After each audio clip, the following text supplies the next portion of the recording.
Good evening, everybody. It's Lorraine Alternative Homesteading on August 5, 2025. It's just about 11 p.m. I hope everybody's doing well. Well, we're going to discuss a somewhat of a gruesome topic, but given the video that I posted about Amy Estridge, Richard Kane, Mikayla Rains, and the recent video of Robert Card. Now, all of these people allegedly, they were hearing voices, they were stalked, they were gang stalked, using that terminology, harassed, tormented, Mikayla Rains also, with Save a Fox. And when she passed away, she was only either 29 or 30 years old. Beautiful woman, had everything to live for. She was being tormented, cyber-stalked by people that knew her, people that were close to her. The same thing with Robert Card. He was a pillar of the community. His friends spoke highly of him. And he started to notice behavioral changes. And mind you, all of this happened when he was 40 years old. 40 years old, he was the main mass shooter. He was covertly harassed, tortured, pushed into committing these violent acts, just like Myron May, that brilliant attorney. He was a victim of gang stalking, and his brain damage shows evidence that he was assaulted with a directed energy weapon. The false label that he was mentally ill, schizophrenic, concealed the evil being done to him, just like mathematical whiz Princeton professor John Nash. They wrote a Beautiful Mind, the book called A Beautiful Mind, about John Nash, the Princeton professor. And I did a video about a month ago. Was John Nash schizophrenic or targeted or stalked? I don't know, one of those. And I believe that he was being stalked. He was being harassed. And they wanted what he had. They wanted his ideas. So the topic that we're going to discuss is, because all these self-deleting, when people have announced they would never take their own lives, and then suddenly it's announced that they did, even though there's no evidence demonstrating that. It's like a narrative. So there's something called contract killing. Back in the day, people would hear that the mafia would put out a quote-unquote a hit on someone.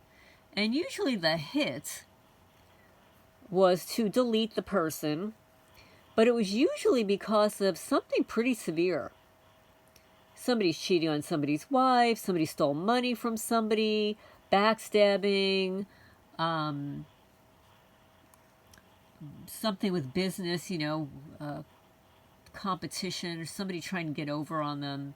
They're very big back then on doing the right thing, within the confines of organized crime. So they would put in a hit on somebody. And basically it was murder by proxy. It was a contract killing.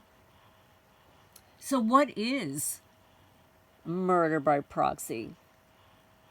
Murder by proxy, also known as contract killing, occurs when a person, the instigator, arranges for someone else, a proxy or a hitman, to kill a targeted individual. The act is premeditated and often appears as an accident, a suicide, an unexplained death, making prosecution difficult. And that's usually because it's completely covered up and orchestrated, all the way down to the medical examiner, the doctors, the nurses, the ambulances, etc., etc. Murder by proxy is particularly insidious because the person orchestrating the crime distances themselves from the act, relying on others, whether individuals, groups, or institutional networks, to carry it out and cover it up. The result is a seamless appearance of natural causes, mental health crisis, or the unfortunate accident. Many victims may already be under some form of social, psychological, or reputational pressure, making their deaths less likely to be questioned. This method is sometimes used in complex harassment campaigns. And you have to give ChatGPT a little pat on the back for remembering something. So ChatGPT says, this method is sometimes used in complex harassment campaigns such as real estate mobbing, political suppression, or targeting of whistleblowers, where layered psychological and environmental stressors are designed to drive the victim into isolation, desperation, or apparent self-destruction. The key parties involved, well, there's the instigator, the person who orders or benefits from the murder. The proxy, that is the person who commits it, often for money, coercion, or ideology. There's the intermediary, now this is optional, and they usually facilitate communication or payment between the instigator and the proxy. And in some cases, there is an enabling system, which are usually the corrupt officials, institutions, or community participants who help to cover up or enable the act. And this pretty much happens with all targeted people. So why is it used? To avoid legal liability, silence whistleblowers or activists, remove property owners or suppress lawsuits, to collect life insurance or gain financially, and as an act of revenge or control. Why isn't it always prosecuted? Well, no direct evidence linking the instigator to the murder. That is no direct evidence. So you have to go through this convoluted circle of who they set up to do this. The deaths are staged as suicide, an accident, or an overdose. Witnesses are afraid or silenced. Institutions may be complicit or indifferent. Victims often are previously discredited or isolated. And when you're isolated, there's nobody to validate your experience. It's sort of like if there were people here that weren't co-opted, coerced, and whatever, and I saw them on a regular basis, they would question, well, Lorraine, where'd you get that scratch on your head? Or, like, what happened? How come there's a triangle on your arm? There would be somebody to validate what you're experiencing. Like, when they coerced my former landscaper, my former lawn guy and his wife last year to not cut for me this year. And why the reason? Because they knew they did such a great job on my property last year, and they knew what it looked like, that if they were to come here this year and see all the damage that was done to the grass, it's something that they would question, wouldn't they? They'd be curious, like, why is that happening? So, some of the common... witnesses are afraid or silenced. Institutions may be complicit or indifferent, and victims often previously discredited or isolated. Some of the common warning signs: escalating harassment or stalking before death. Now, that happened with Mikayla Rains. She was unmercifully cyberstalked online, bullied, and everything, in person. The same thing with Amy Estridge, she talked about it in that last interview. Sudden property sabotage or animal harm.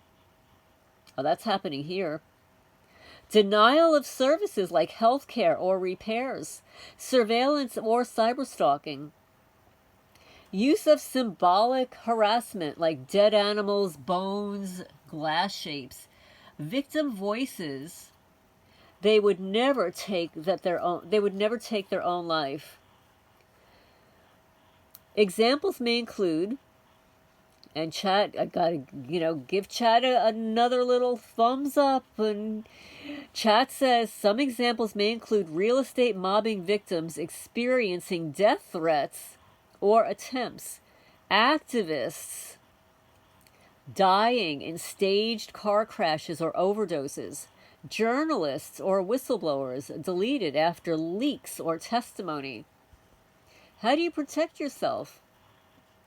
Publicly declare that you would never harm yourself, in even a written affidavit. Report suspicious behavior repeatedly to trusted sources. Keep documentation off-site and backed up. Create sealed letters naming the suspected instigators. Oh, that's a good idea. Demand a full autopsy and medical review if death is suspicious. That would be something that you'd have to put in a will. Or if you experience it of a loved one, suddenly, deleting, self-deleting, to demand a full autopsy and a medical review. And in the legal context, murder by proxy is a form of conspiracy to commit murder. Civil rights violations may occur when state actors are involved. Potential violations include 18 U.S.C. Section 241, 242, and 2442. These are deprivation of rights under the color of law. And awareness saves lives. If you or someone you know is experiencing signs of coordinated harassment, report it, document it, and seek legal and media assistance. So now, I wanted to explain exactly what murder by proxy, contract killing is, so that you're aware of it when I read Kevin's next article. Kevin wrote the last two articles, and let me just scroll down here. Okay. He wrote a new article. He said, I can't abide having the word suicide associated with Amy's death. And there's been a truth emerging in my mind about it all, so I wrote this piece. In my opinion, we need to reframe and rewrite our definitions and shift our recognitions. And he wrote this article, Murder by Proxy, a responsible reframing of blame in the ends of life cases of targeted individuals. And too many times, targeted people are blamed for their own death when it's been carefully orchestrated, whether it's through health means, directed energy weapons, traumatic brain injuries, forced hospitalization, forced psychiatric care, whatever it is. It's contrived. It's not natural, and it needs to be investigated. And between Mikayla Rains and Amy Estridge, this is a good starting point, because these are two young women. Young, they're in their 30s. And Amy, in writing on Reddit, says she would never take her own life. She would never take somebody else's life. In writing. So this is an article dated August 4, 2025 by Kevin Boykin. Murder by Proxy, a responsible reframing of blame in end-of-life cases of targeted individuals. This is a simplified version that I'm going to read to you.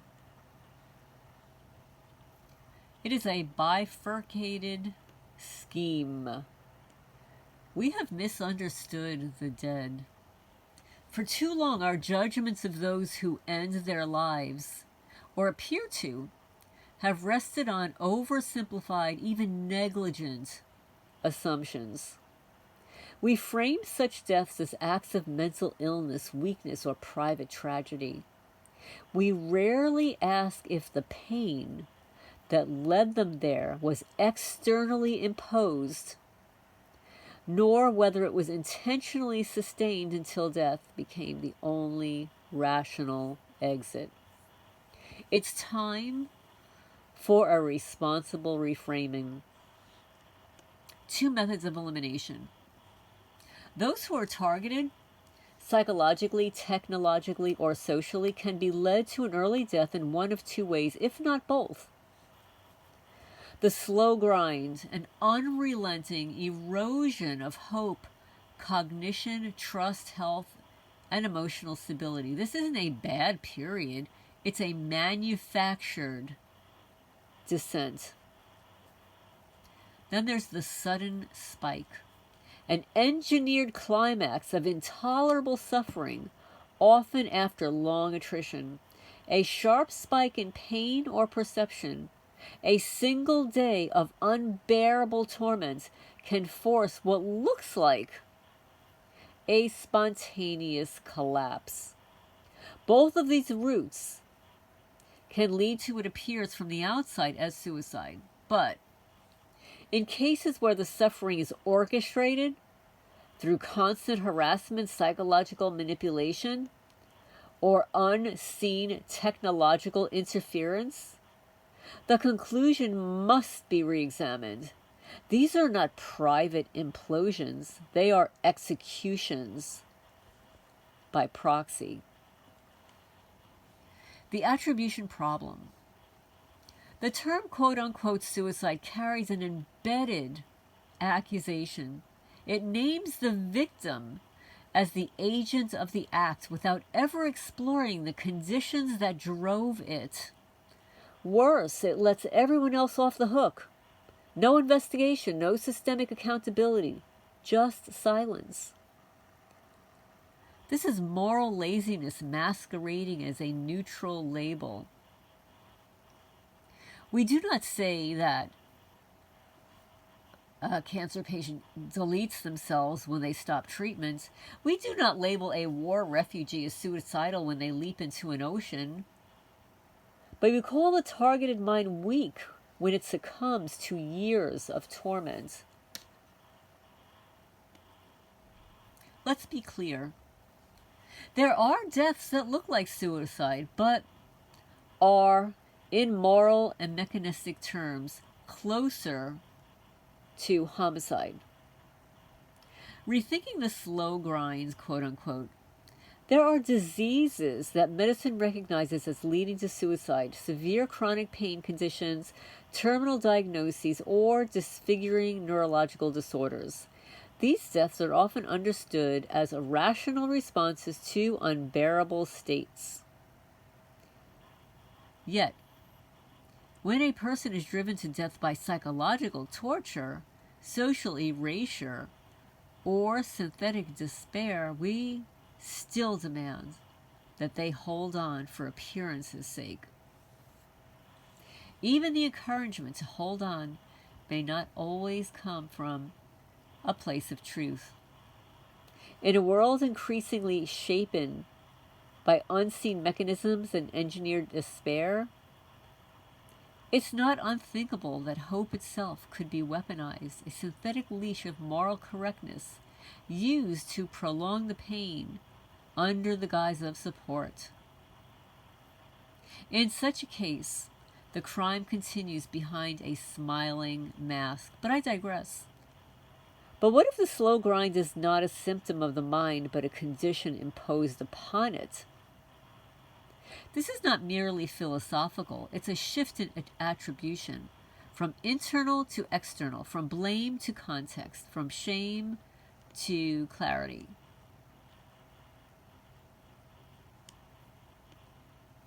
The sudden spike. My private lesson on the matter.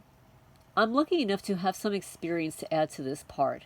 As I recorded in my article on my experience with psilocybin mushrooms, they pushed me to a level where I can say I completely understand sudden TI deaths now, especially those that might appear to be suicide. They can inflict so much pain on us that we will frantically search for the means to end it all. This recognition means that we are alive because they desire us to be at this time. Why there are no statistics here? You may wonder why this article doesn't cite suicide rates among targeted individuals. The answer is simple. The data doesn't exist. Or when it does, it's misfiled. These deaths are often invisible, mislabeled, or buried beneath psychiatric euphemisms. To compare numbers would be to compare ghosts and miss the point entirely.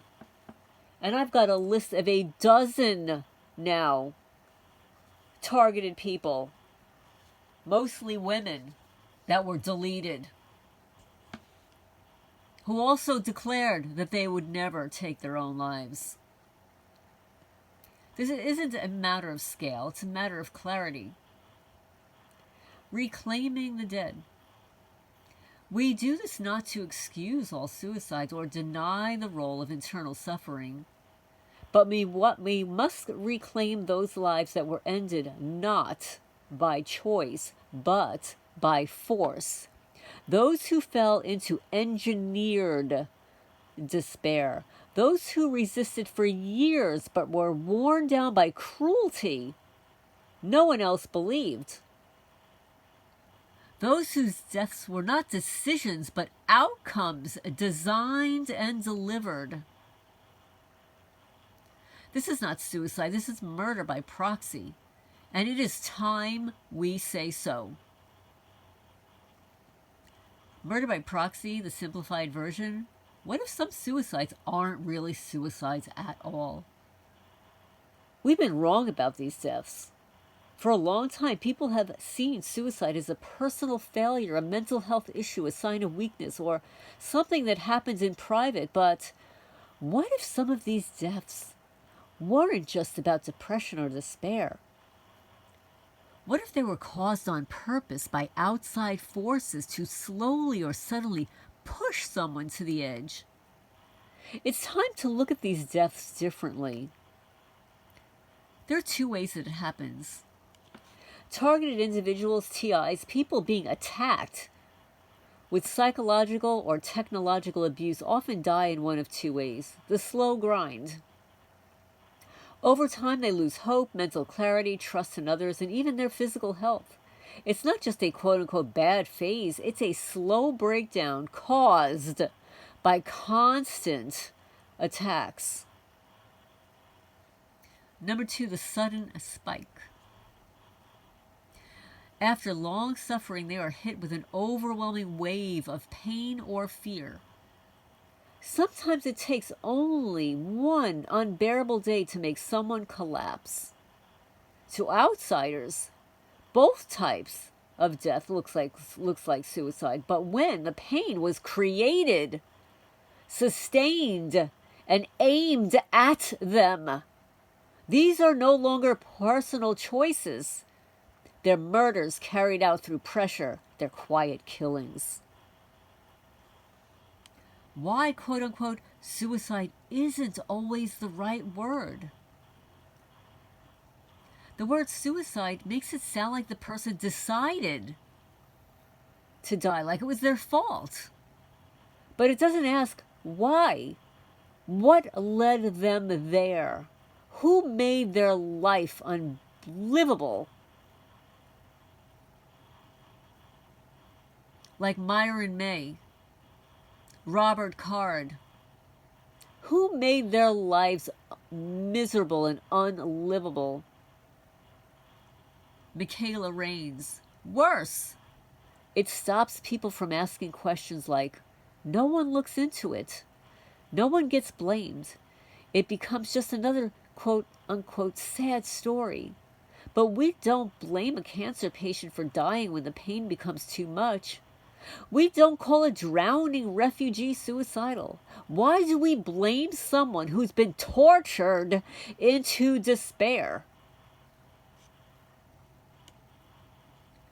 When quote unquote holding on becomes a trap, in normal life people tell others to hold on, stay strong. But when someone is being attacked constantly, mentally, emotionally, through invisible technology, that advice can feel cruel. It can even become another way of keeping them in pain. Sometimes hope is weaponized. It's used to keep someone suffering longer, all the while pretending it's support. On a personal note, the spike is real.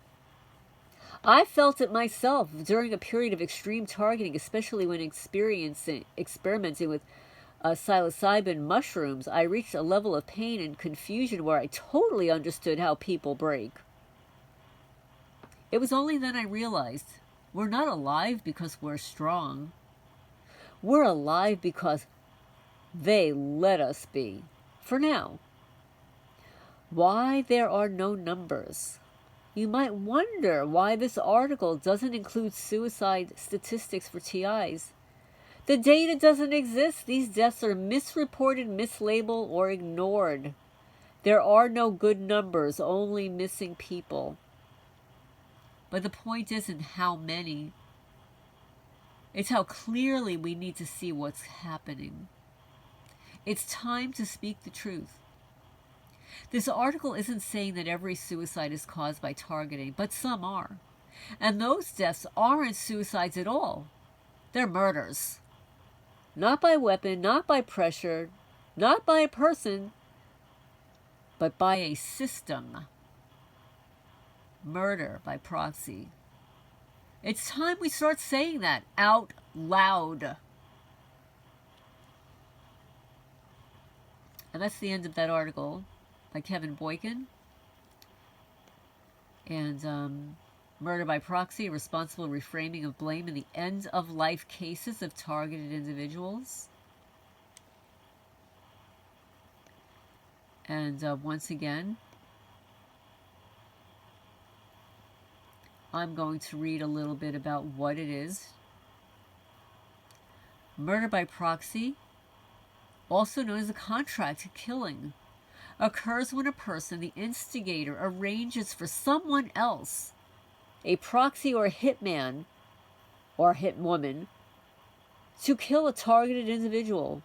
The act is premeditated and often appears as an accident, suicide, or unexplained death, making prosecution difficult. It's particularly insidious because the person orchestrating the crime distances themselves from the act, relying on others, whether individuals, groups, institutional networks, to carry it out and cover it up. So I know this is a difficult topic, but it's one that needed to be discussed. There are too many targeted people. Too many people who allegedly took their own lives. And we know damn well they did not. So leave a comment down below. What are your thoughts on this topic? In my opinion, unless somebody is going to overdose, it is very difficult to take your own life.